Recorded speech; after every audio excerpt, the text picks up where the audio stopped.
Baruchim Habaim. Welcome. Welcome to Awakening Torat Mussar Mindfulness. I am Rabbi Chasya Steinbauer, the founder and director of the Institute for Holiness, Kehilat Mussar Mindfulness. Today, here in Haaretz in Israel, in the Galil, it is Friday, the 21st of February, close to 3 in the morning here. Welcome if you're joining us earlier, still on Thursday, Yom Chamishi, or for those of you on the other side of the world where you are maybe even at the end of Friday. And for all of you in the middle with us, if you are up at this hour, welcome. We are live streaming as usual from our YouTube channel, Mussar Mindfulness. Please subscribe. You can also see us live on social media, on Facebook, LinkedIn, and Twitter. And this, of course, will be an audio file for there to be on any podcast that you choose to listen to. And of course, on our blog, at our website at kehilatmussar.com.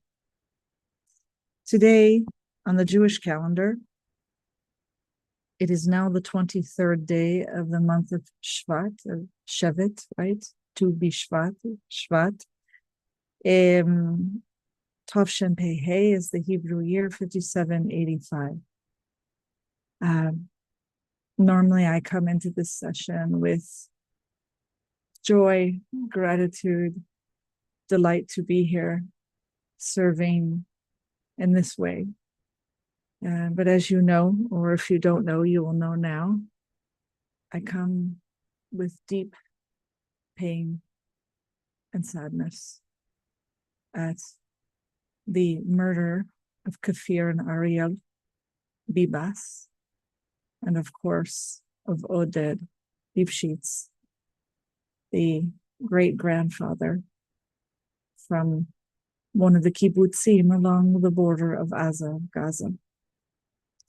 The reason why I did not include Shiri, the Ima, the mother of Kafir and Ariel, is because it has been confirmed that the Palestinian terrorists did not include her body. They provided the corpse of another female. So on one hand, we have great hope that she is still alive.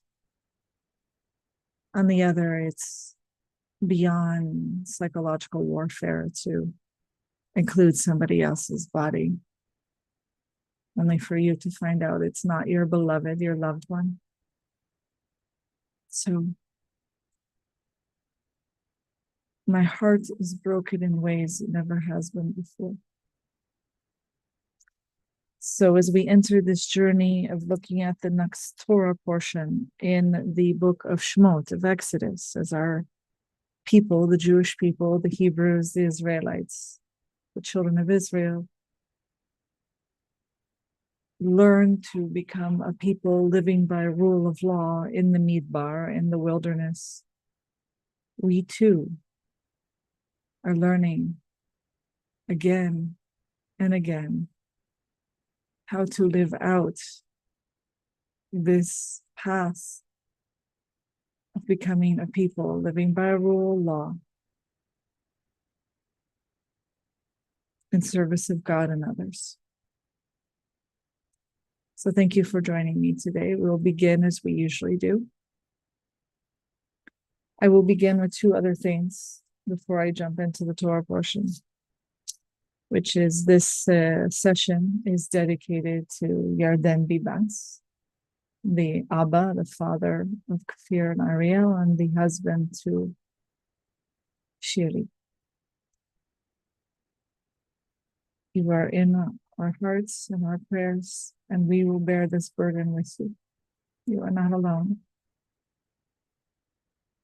So this session is in honor of you, and of course in loving memory of Kafir and Ariel and Oded, and along with all the hostages who have been murdered, and including all the people who were murdered during the genocide done by Palestinian terrorists in Israel on October 7, 2023. Today's session is sponsored by Ken Marcus, a delightful Abba father to one of my B'nai Mitzvah students. And he donated in loving memory of my Ima, my mother.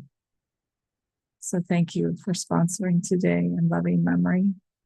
You too can sponsor in honor or in loving memory of someone. Just reach out and we will arrange that for you. So we begin. We are in Parashat Bo. It is the third Torah portion in the book of Shemot of Exodus.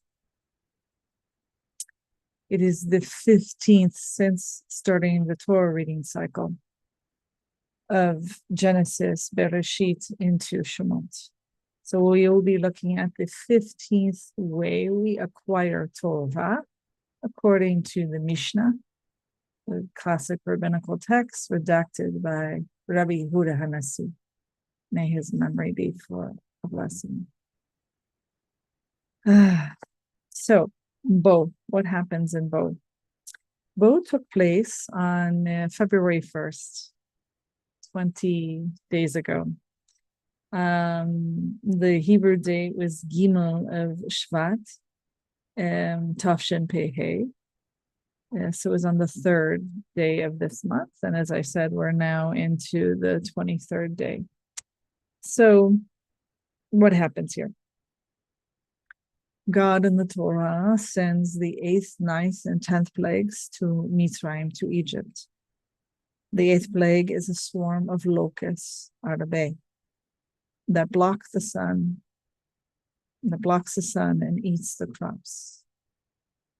In the 9th plague, and what we call a makkah, is heavy darkness, never seen before, experienced before. For several days, no one could see each other or move. God tells Bnei Israel that they soon will be freed and that they should ask for gold and silver from their Egyptian neighbors. The month of Yitziat Mitzrayim, the exodus from Egypt, becomes the first month in the Jewish calendar, the first commandment and creation of a Jewish calendar. One that we will touch upon that begins appropriately a new way of being, one that is God-centered, commanded by God, including God in the calendar, centered around the events and holidays, festivals, and the like that are God-inclusive, commanded by God included. So God commands Bnei Israel to sacrifice lambs and to place some of the animal's blood on their doorpost. This is a sign for God to pass over. It's one of the definitions of Pesach, the name of the holiday of Passover in Hebrew, Pe-Samach-Chet. It can also mean compassion, among one other meaning.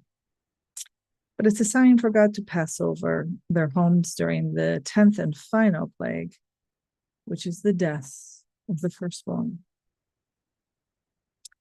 Future generations are told to celebrate the exodus from Egypt by eating matzah and not eating chametz for 7 days, and by sacrificing a korban pesach, the Passover offering, the lamb offering. After the last plague, Paro tells Bnei Israel to leave, to get out. And the Egyptians push them out. They depart in such a hurry that their dough does not have time to rise. They are now considered free.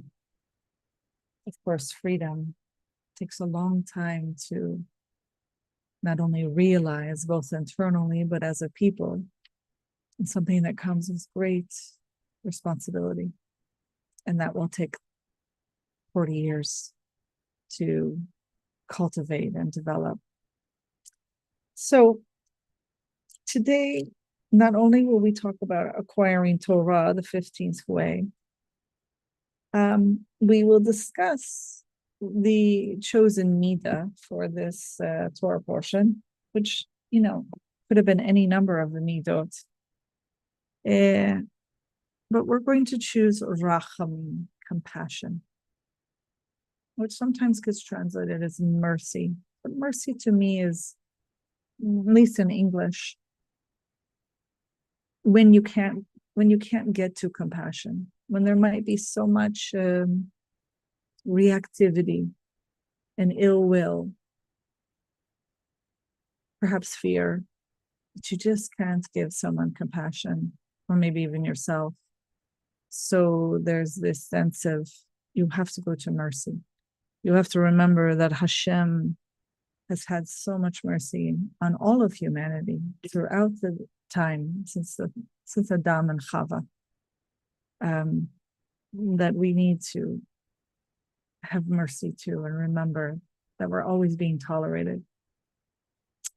So in addition to that, we'll touch briefly, we'll introduce the altar of Kelm, which I might have talked about him before.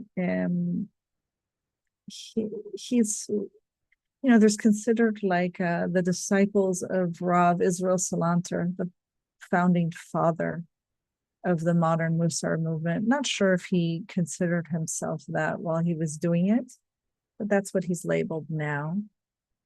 But he had 3 major disciples, among others, over time, or they had disciples, that ended up kind of forming 3 schools of Mussar. This is pre-Shoah, before the Holocaust. And one of the schools is the Kelm school, of course, located in Kelm. And he was known as the altar of Kelm, the head of it, Rav Simcha Zissel Ziv. An altar is Yiddish for the elder, zaken of the community. So we will touch base on essentially how he uses how he used and cultivated and really relied upon the middah of perishut, which gets translated as abstinence, but it falls under temperance, it falls under moderation, it falls under to temper that which is pulling you away from the path, what you were commanded by God, pulling you away from life-affirming behaviors, thoughts, in order to stay on the path, right? So we'll touch about how he uses that and how that relates to rachamim, to compassion. So, and of course, we'll delve into one section of the Torah portion. So if you're following along, or if it's been 3 weeks since we've touched base in this Torah portion, you want to go to Exodus, Shemot, chapter 10, verse 1, and it goes through chapter 13, verse 16, okay? And I'm starting with this concept, this idea in this Torah portion. Two big things happen here. They're actually quite important. The first is Hashem commands Moshe Rabbeinu, our teacher, Moses, to bow, to come. Let's look at the exact language. To come and meet Paro, meet him where he is. Right? And let's take a look here. I will bring out one more plague. And should that go from here? And I'm trying to see when Bo begins. Hold on. Here we go. Bo. So it says here, this is in the first pasuk in chapter 10. Vayomer Adonai Hashem el Moshe. בו אל פרעה, כי אני הכבדתי את ליבו, כן, ואת לב עבדיו למען שתי אותותיי אלה בקרבו. So go to Paro. And then the reason is given that I have hardened his heart and the heart of her supporters in order that I may display my signs, right? But this language is so what comes immediately to mind when we hear bo, come to Paro, right? That we usually don't say that. And even Hashem in the Torah doesn't say, come to so-and-so, go, lech lecha, as Avraham is commanded, right? Avram, before he became Avraham. So, bo, come to Paro. There's something really significant about that you need to come to him and see him and meet him where he is. And that requires a reading and understanding of Rachamim that we usually don't understand or apply in the West. In more modern, liberal democracies. This sense of Rachamim as compassion, as balanced, means that I can come and meet you where you are, but that doesn't mean I come to you at your level. I don't stoop to your behavior and your level. We like to say, if this makes any sense, all human beings are created in the image and likeness of the divine. All are equal, but not all cultures are equal. Not all deeds done by human beings in different groups of human beings are equal. So this is very important, this idea that if you don't care enough to hold people responsible for their behavior, because you're claiming that you have compassion for them, that you understand their situation, you're not caring enough and you're not balanced in compassion and rachamim according to the path of Mussar Mindfulness, right? You have to care enough to cause the fulfillment of the consequences of their behavior, perhaps even to punish. So to come to Paro, to meet him where he is to say, I know you. I know where you are with this. Your heart is hardened, which means the acts that you have engaged in, Paro, are crimes against humanity. You've crossed a red line. You've committed infanticide. You've committed genocide. To have some Western liberal concept of I'll have compassion on you, therefore I won't hold you responsible or I'll forgive you, is wrong. And is not rachamim in the Mussar Jewish tradition. Balanced rachamim is you've committed these things and the train of karma, of consequences coming in, and I will be a part of that which holds you responsible. I will come to you and meet you where you are to hold you responsible, right? The other side of that continuum, okay, either you're not caring enough to fulfill a consequence for someone's behavior or punishment. The other side is also a form of not caring. Maybe some part of this is running away from acharayut, responsibility. But if you don't care enough, right, in the sense that either you're not sad, you're not engaged, you're not thinking what is happening is significant or important, or that these crimes against humanity and this infanticide and genocide is not, it doesn't concern you, maybe because you think it's not happening in your yard. Humanity is weakened by that response. So either too much compassion, too much rachamim means I will let you go for what you've done. I will forgive you. I will absolve you of consequence. The other end of the extreme is too little rachamim, too little compassion. That there's no engagement, no affect, no considered bearing the burden with the rest of humanity, no such things like that. It really does weaken the fabric of society, this type, right? So, and oddly enough,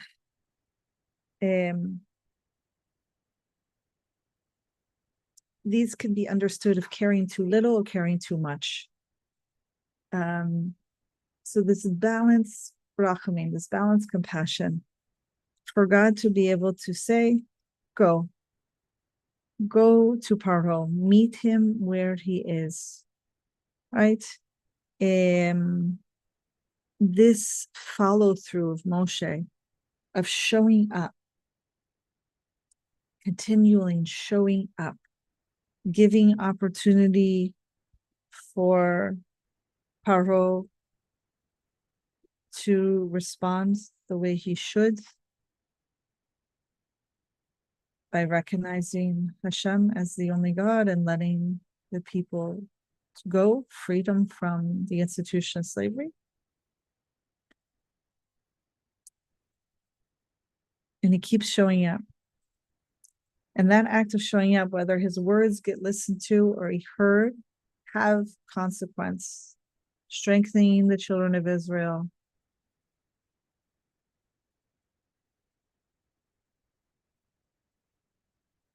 Even the consequence of the unintended consequence that the courtiers of the court of Pharaoh will begin to see the train coming in of consequence, and will say to their king, to their Paro, this needs to stop.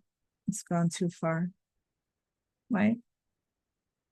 Still engaged, still trying to cause less harm and suffering to the Egyptian people, to the continued harm and suffering of the slaves, of the Israelites, everyone trying to figure out what is theirs to do in that society. Okay, so we're going to hold on to that concept of compassion, and bring the other significant teaching here. Okay, let's see if I can. Okay, it's going to tie into the 15th way in which we acquire Torah, according to the Mishnah and Pirkei Avot. This one is mi'ut sheina, which technically, well, in modern Hebrew, translates as like lessen sleep, right? Maybe even sleep deprivation. And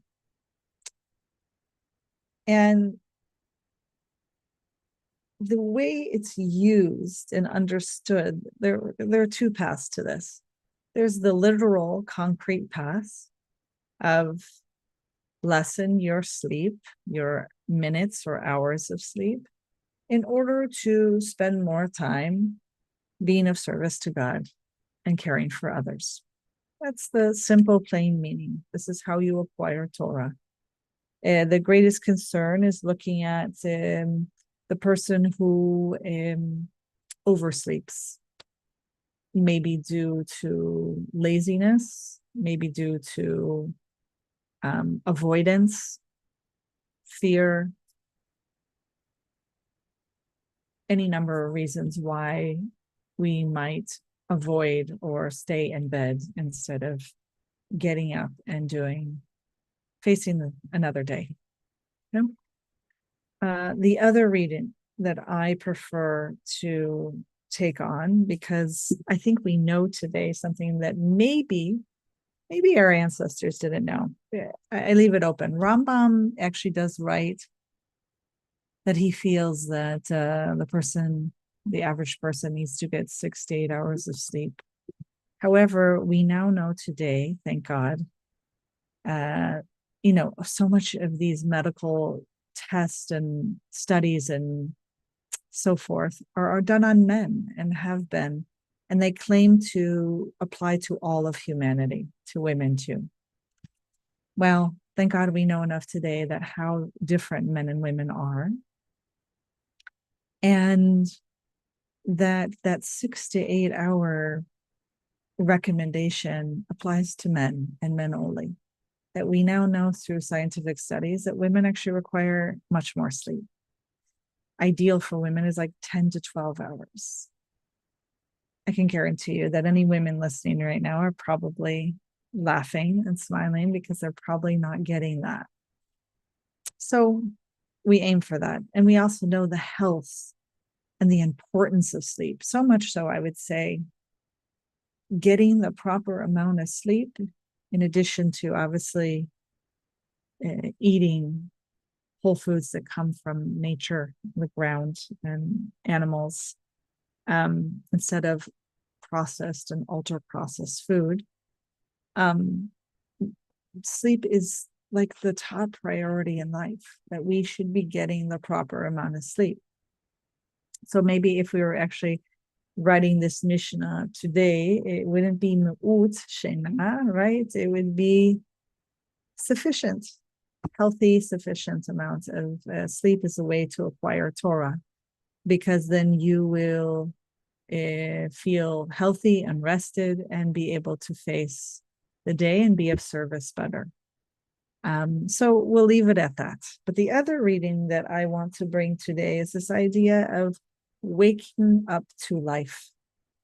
How many of us are asleep when we are fully awake? We're not present. We're not mindful. We're not aware. We might be shut down for any number of reasons. And so it's to wake up, to acquire Torah, is to wake up to life, to serve, waking up to that our path is one of service to God, caring for others. So where do we witness this? Okay, the text, the Torah, constantly is teaching us all the time by demonstrating and showing how to wake up, how to live, how to practice. It's like a manual. It's like this is why I love Torah, right? Okay, one of the reasons. So, and we have here in chapter 12, verse 2, that we have the commandment that this month, Chodesh Hazeh, will be a mark for you for the beginning of all months, and it'll be the first month of the year for you. Okay, and it's considered Aviv, right, which is spring, which is Nisan, and this commandment is incredible because it's basically saying you now need to live in order to be on this path towards holiness and be in relationship with the divine, who has saved you from the institution of slavery, brought you on this purpose-driven path to become God-centered. Your calendar and how you live and awake to it have to be God-centered. Have to be centered around everything that God is going to command in your life, and what you as a people will center it around. And to actually leave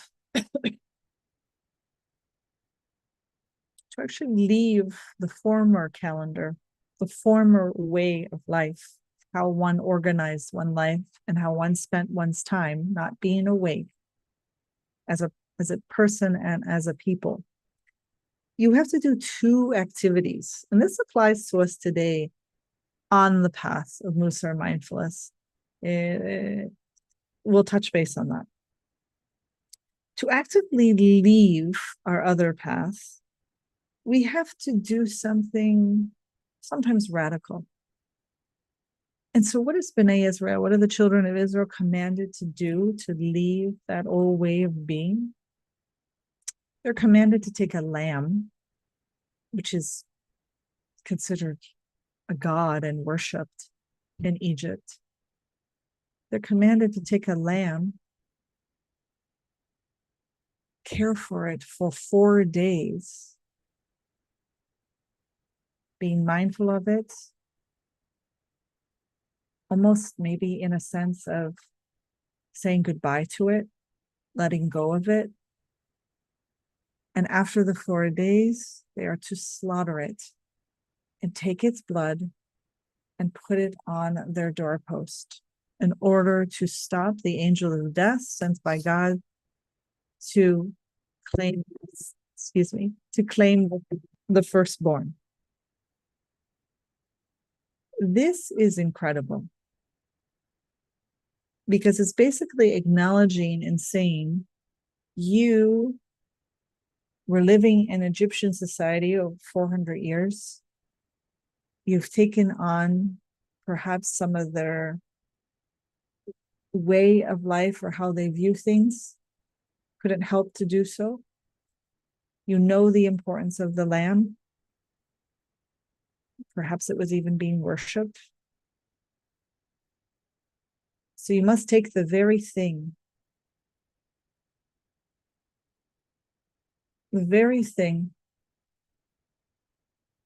that is treated that way in that society that has held you as slaves. Care for it, hold onto it for the 4 days, and then slaughter it and use its blood. It's so profound because what you have to imagine what our ancestors had to go through in order to procure the animal, hold on to it, and then to do that, to slaughter it and use its blood. That's a way of saying, I'm letting go of the Egyptian ways. I'm letting go of perhaps how we behaved or saw before. I'm doing an act I've never done before, a quite radical act that is marking, and very appropriate that in some ways that it be done with blood, which is really the significance of life and death, that a new way is here and coming. In some ways, it's reflecting that same type of understanding of rachamim, of compassion, towards themselves as the children of Israel. We are worthy of caring for ourselves, of compassion, that we've been treated for over 400 years this way, enslaved. It's very hard. We didn't even know what to do. Right? It's not, some were probably shut down, they stopped caring. So what a way to thrust them back into waking up, right? Getting out of the mi'ut shena, right? Waking up to life and service. Okay, I need to take a lamb, hold on to it for 4 days, slaughter it and put the blood up. And then for those who were on the other extreme, right, where not that they, maybe even cared too much in the sense of like, oh, I can't do this to the Egyptian god or the Egyptians. To be able to say, it's time to follow God's commands, and even do that which I'm uncomfortable with, that it might even feel unwanted, right? To trust bitachon, right? Trust in God. So that kind, balance, compassion of this is what needs to be done. Commanded a new calendar that involves a new way of being, right? Through deeds, through action. That's the first. In addition to having to do something that we need to leave the old behavior in order to move forward with a new way of being, is that we need to create and do a new system. And that's just like the new calendar that is commanded and brought in, that this shall be the first of all the months, and that you shall live by this calendar. It's a whole new order of life, and that these need to happen simultaneously. That we have to leave something and also build and do something new. And we see this on our path of Mussar all the time. We need to send new messages, just like the new calendar, new messages down to the recesses of our soul and our subconscious. And we do that with chanting, with our morning affirmation, sending the new values, the new way of practice and being and the path. And at the same time, we have practices that dredge up, bring up the hidden in the recesses of the soul, the subconscious, like slaughtering the lamb. It's going to bring up all sorts of things that we need to face and deal with. And we do this through cheshbon hanefesh, journaling, accounting of the soul, journaling, looking at our words, thoughts, and deeds throughout the day, just for 5 minutes, reflecting with kindness, with curiosity, right? Really putting a spotlight in order to be a witness to ourselves with compassion.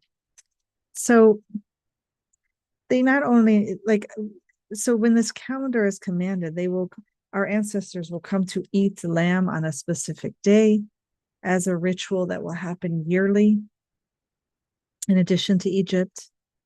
And so we too, like them, combine both paths and practices on the same day, every day.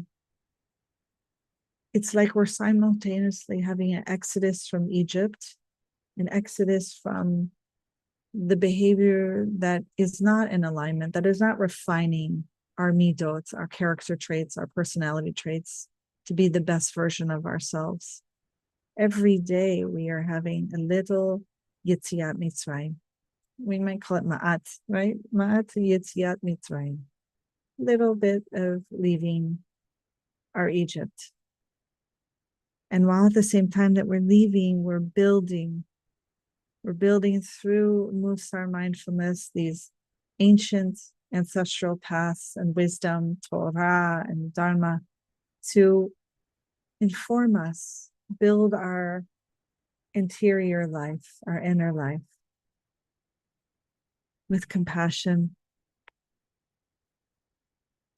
So in the Torah and the text and its brilliance, as usual, it's showing us that just like the children of Israel went ahead and have the reform of the calendar, a whole new way of being, and whole new order of life that is to be dominated by waking up to, dominated by the consciousness of God's active presence, not only in their history, but in the present moment, every single day in life.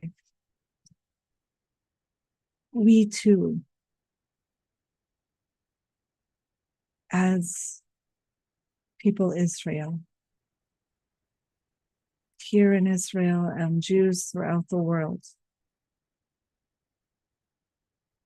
will need to face great internal compassion and cultivation of it, to know not to tolerate behavior that's only going to hurt us, and also not to shut down where we lose our humanity. And that means letting go of past behaviors that only cause us harm and suffering and do not serve us. Like all this ongoing discussion for 20 years of supposedly, even since 1948, supposedly to create a second state, a state for the Palestinians who actually don't want a state and never have. It's waking up to that and stopping the old ways of attempting to do something that has met its consequence. The train has come in, that it is not wise or skillful to offer a people, a state, who all they do and seek, it's part of who they are and their ideology and how they live and how they educate and raise their children and families, to want to kill and hurt Jews and Israelis who have the long-term vision of being that underneath Iran, to create that caliphate, to create what they envision and hold on to from their past of something equivalent to the Ottoman Empire. So we need to leave. We need to leave the old way of being that is not serving us anymore and actually causing us harm and suffering. And with that, we need to cultivate the new, right? Cultivate the new, as if like having a new calendar dominated by the consciousness of Hashem, of God's active presence in our lives. And I think one suggested way, which involves multi-branches, is to really pay attention to and to care for each other, the Jews and the Israelis who live in Israel. So many people are in need. There's so much trauma. We still have refugees displaced in the north along Gaza. We need to help those communities return and build and thrive. We need to help all the farmers who have either not been able to cultivate their land or have lost a great amount of their farm or business, to help them with labor, with whatever they need to come back to thriving in the land. There's so many areas.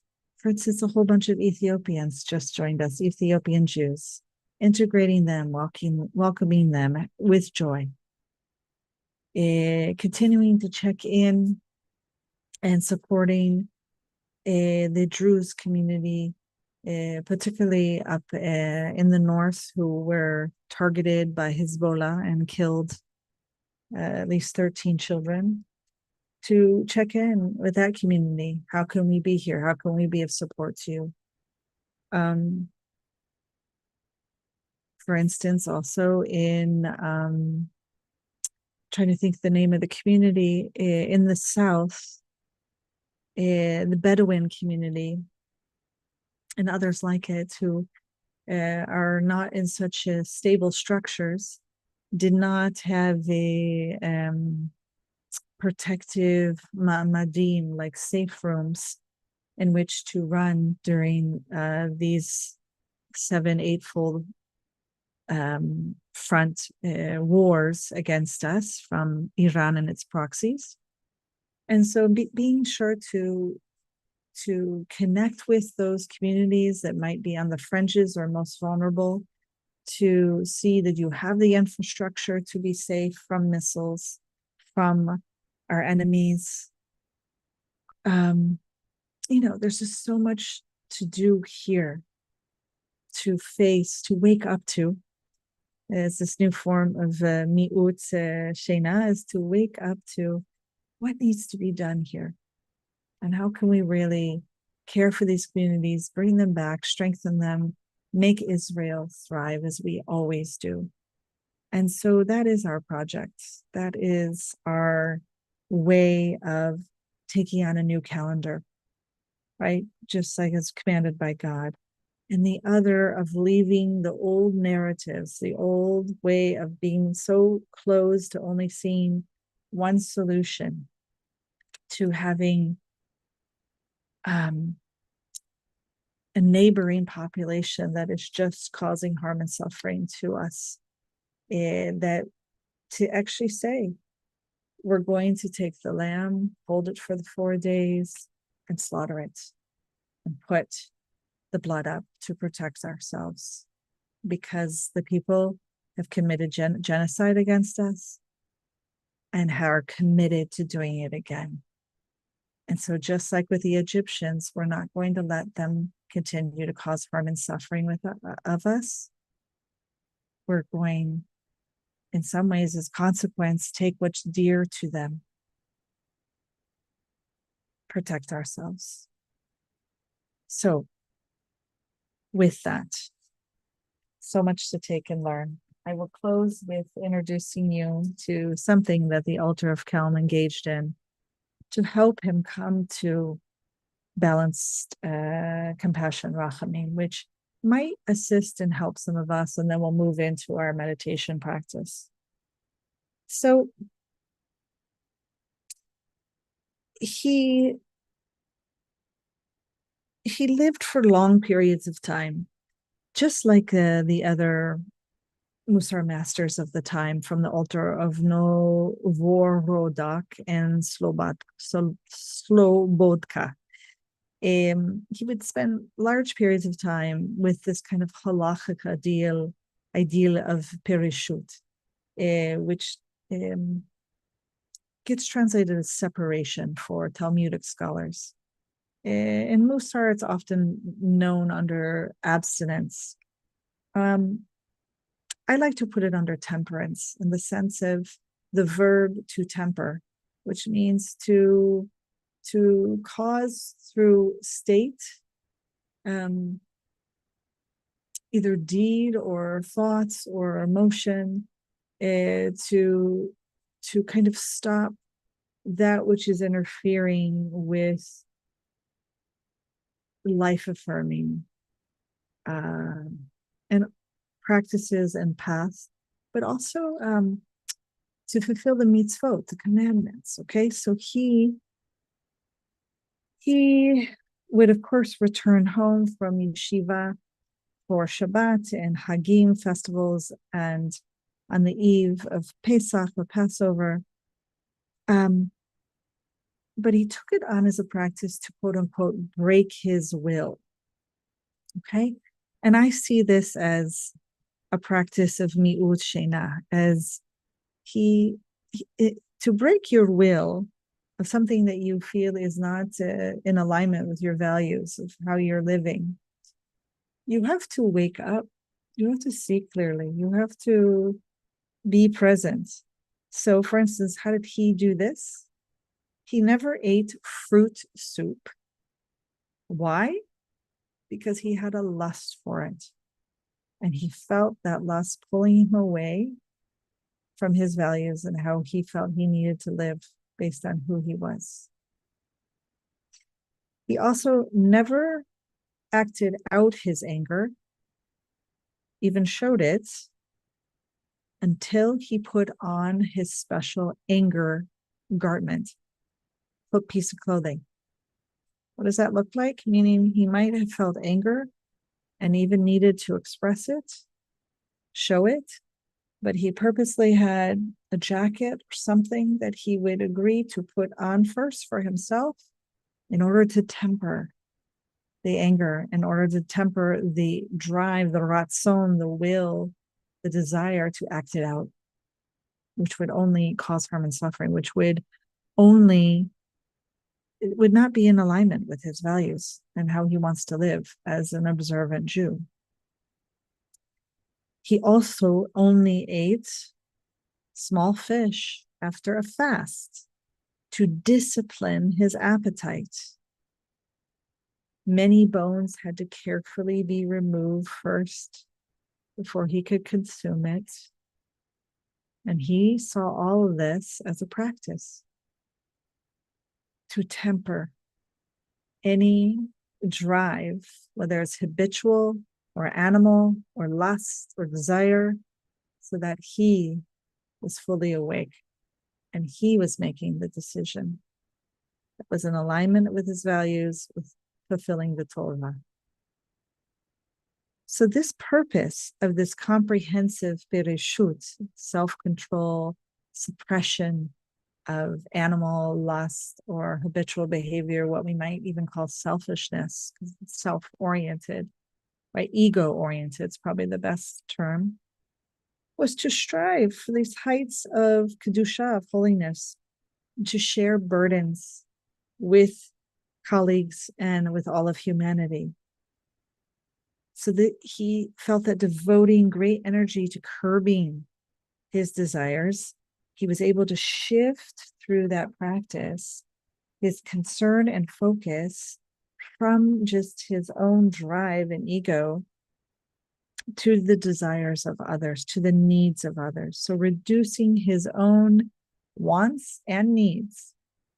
He had time and the inclination to be sensitive to the needs of humanity.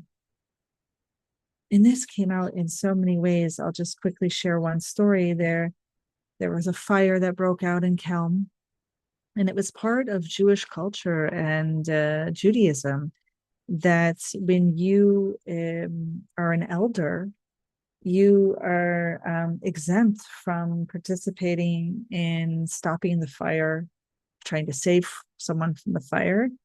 And it was done because the primary reason was an accord of his dignity, that you don't cause an elderly person have to go and do that.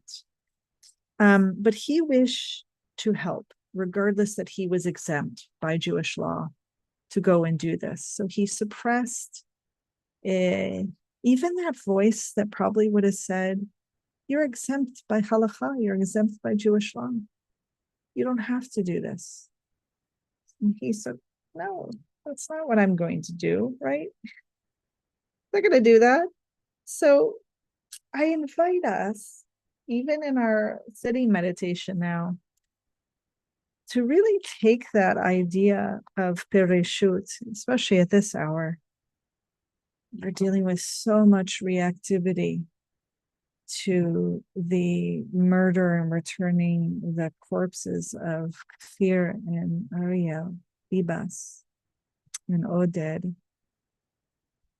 that we could be overcome by habitual or animal lust, animal rage, animal reactivity.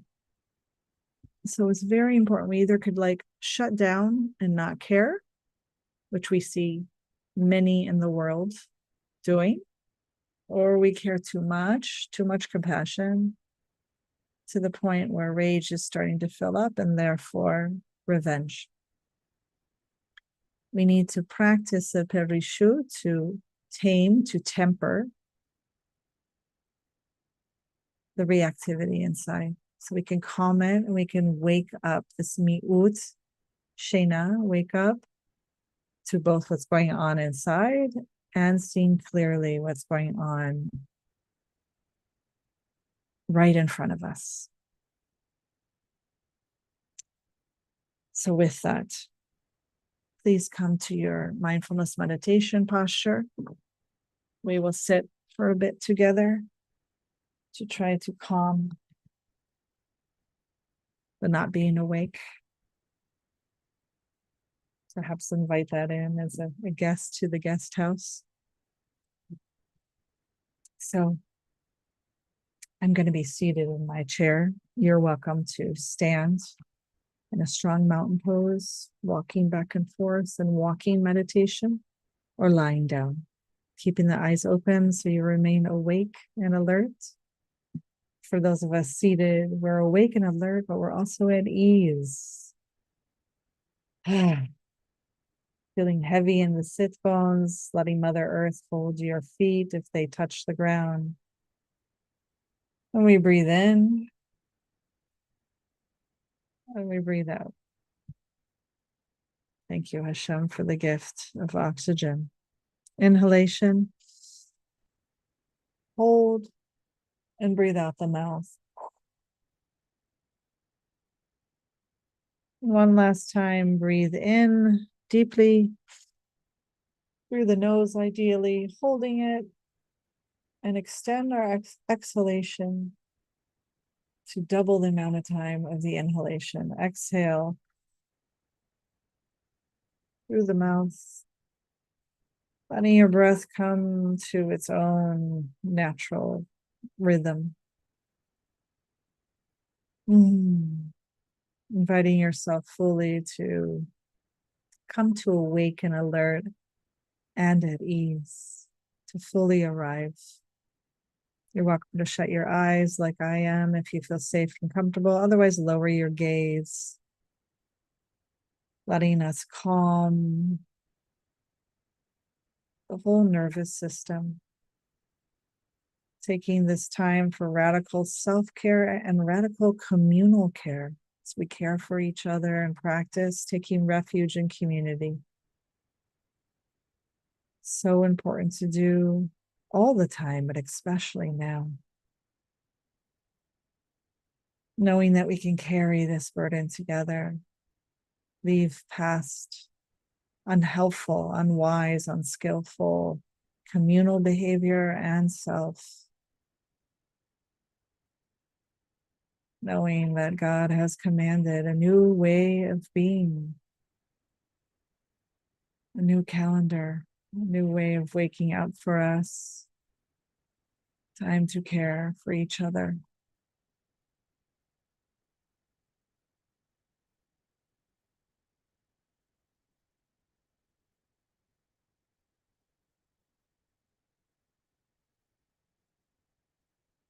Time.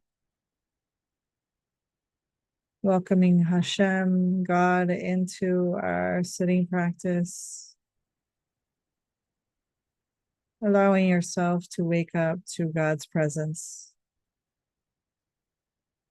Not only in history, but right here and right now.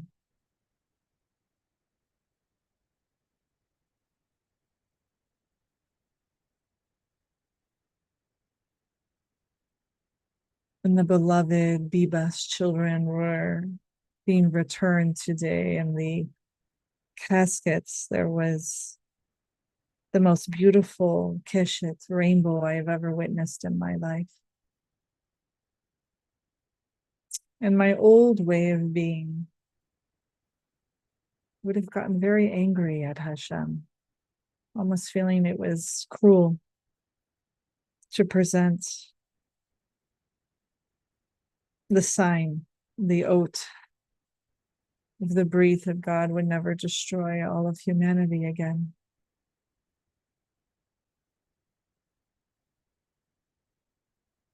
But the first time I accepted it as balanced compassion, rachamim,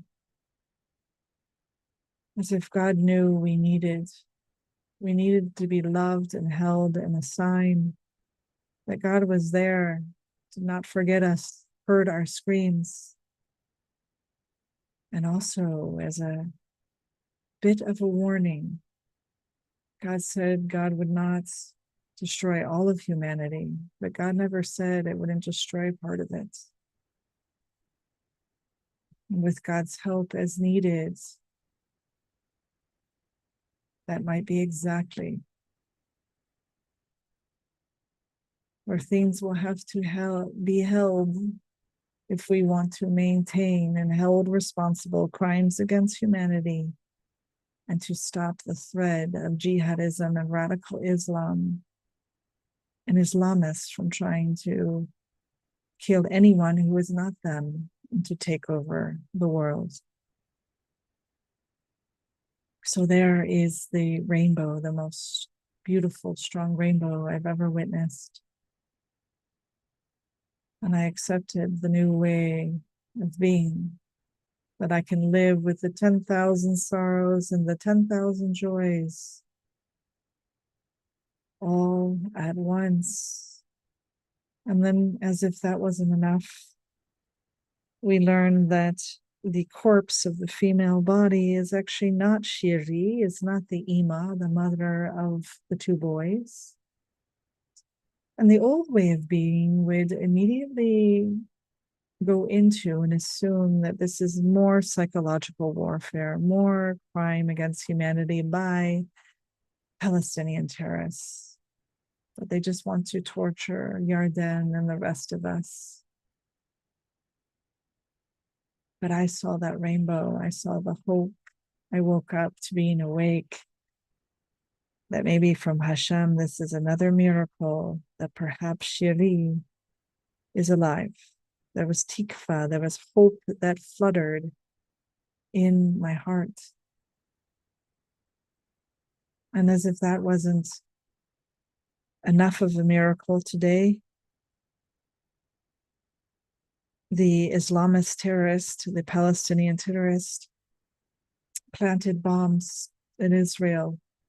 2 buses located in Bat Yam, I believe. Then they ended up discovering more in Holon and other locations that they meant to detonate during rush hour traffic, during which would be the funerals of the hostages who were murdered and brought home. Fear and Ariel, no dead, meant to go off at 9 a.m. 2 of them went off at 9 p.m. here in Israel instead. And that is another rainbow, another keshet, another miracle from Hashem coming to say, I'm here. I'm in relationship with you. This could have caused great harm and suffering, these terrorist bombs planted during our most difficult hour since the genocide of October 7th from 2023.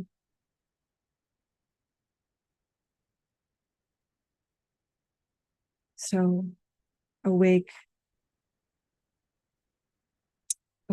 to this proper compassion, that we really radically take care of ourselves and our people and our land.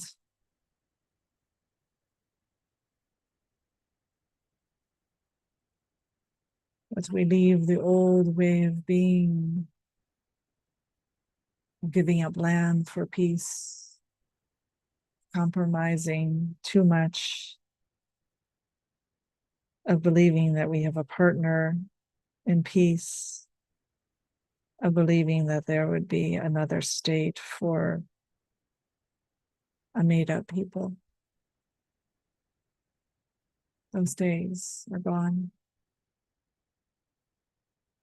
And each of us have our own way that we will have to let that lamb go.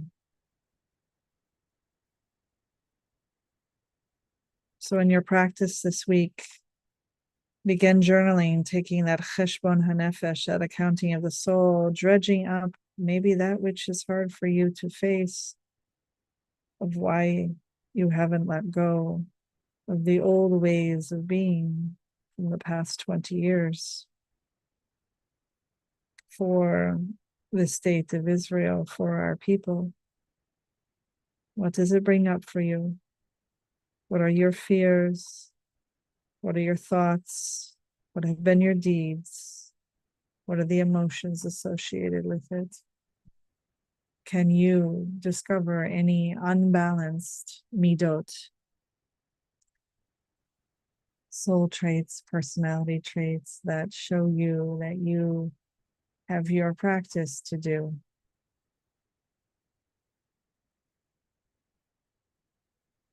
That waking up.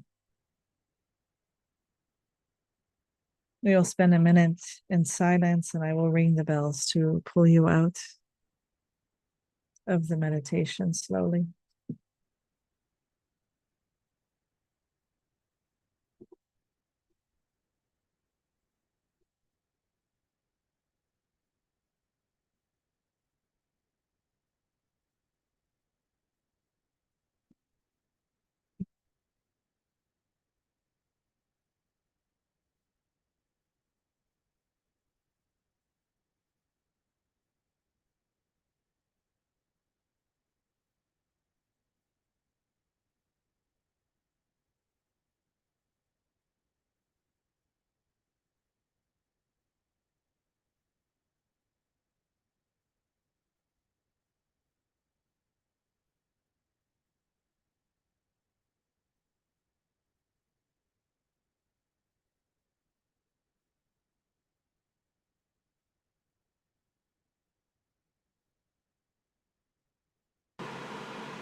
You had your eyes shut, gently and slowly open them, allowing the light to come in slowly, especially if you're watching video.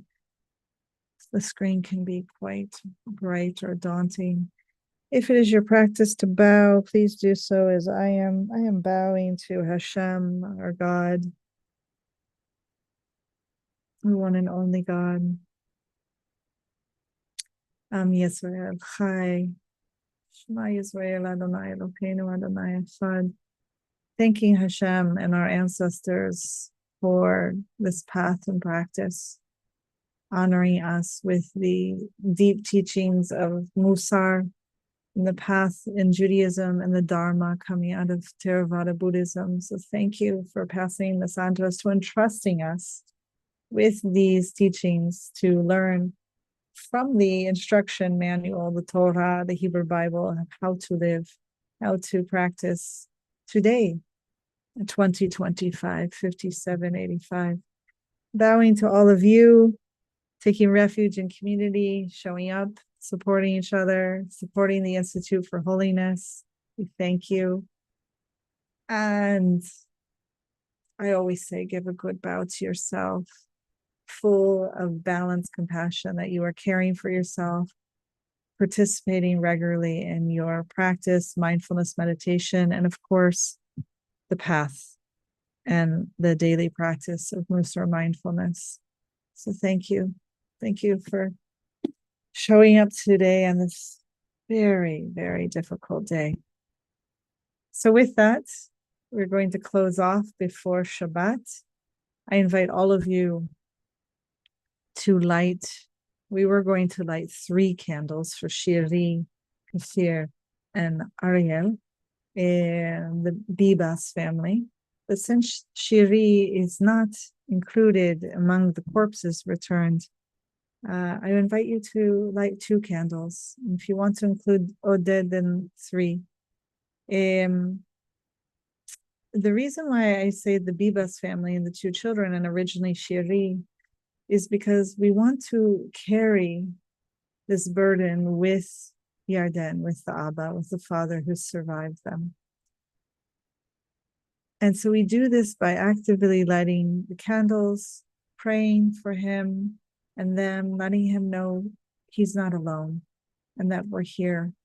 And the prayers, they matter. And Hashem hears them. So I invite you to do that before Shabbat, either tonight or before the Sabbath. And wishing us all a Shabbat Shalom. We will gather again soon to move into Beshalach. And again, I thank you. Take care.